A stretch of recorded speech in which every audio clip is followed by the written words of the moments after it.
hasil evaluasi apakah semua sekolah sudah menerapkan protokol kesehatan gitu ya, atau belum gitu. Majelis Pendidikan Daerah MPD Aceh Tengah tinjau pelaksanaan pembelajaran tatap muka perdana untuk jenjang SD, SMP, dan SMA sederajat di kabupaten itu.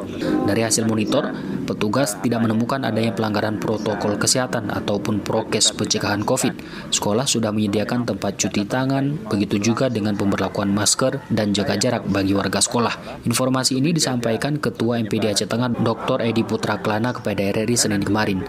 Komisioner MPD yang terdiri dari 9 orang katanya membagikan tim untuk meninjau pelaksanaan pembelajaran tatap muka. Di hari perdana, kata Dr. Edi, petugas konsen pada 4 kecamatan seputaran kota. Monitoring ini katanya akan berlangsung selama 3 hari ke depan dengan memperluas area hingga sekolah yang ada di perbatasan. Hasil dari monitoring ini, kata Dr. Edi, nantinya akan dievaluasi oleh MPD sebagai bahan rekomendasi kepada pemerintah daerah. Dari hasil pengamatan kami di lapangan, sesuai dengan surat edaran bahwa proses pembelajaran hari ini tatap muka itu pulang lebih cepat gitu ya.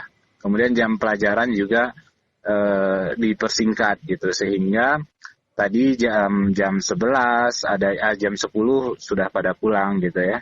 Dari hasil pengamatan kami memang alhamdulillah ketersediaan cuci tangan gitu ya, kemudian dalam satu ruangan belajar itu maksimal 20 itu sudah terpenuhi gitu. Jadi ada jaga jarak, kemudian menggunakan masker dan mencuci tangan sesuai dengan protokol kesehatan itu sudah dilaksanakan. Kadis Pendidikan Aceh Tengah Uswatudi mengatakan proses belajar tatap muka perdana dilakukan sejak tutup akibat corona. Pembelajaran tatap muka dilakukan secara bergantian atau shift. Sekolah juga diminta untuk menerapkan protokol kesehatan pencegahan COVID lainnya seperti wajib masker dan menyediakan tempat cuci tangan. Kebijakan pembelajaran tatap muka katanya akan dievaluasi sesuai kondisi terkini.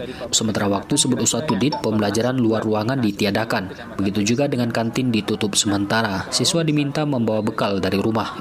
Misal ini kan di kelas 1, katakanlah kelas 1 SMP itu ada 40 orang. 40 bagi 2, jadi si pertama 20, si kedua 20 gitu.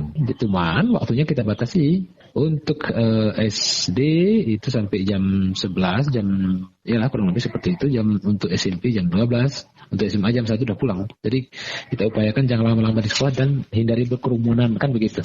Kadis Uswatudi menyebut sekolah tatap muka untuk jenjang TK direncana dibuka setelah pembelajaran SD, SMP, dan SMA berjalan baik.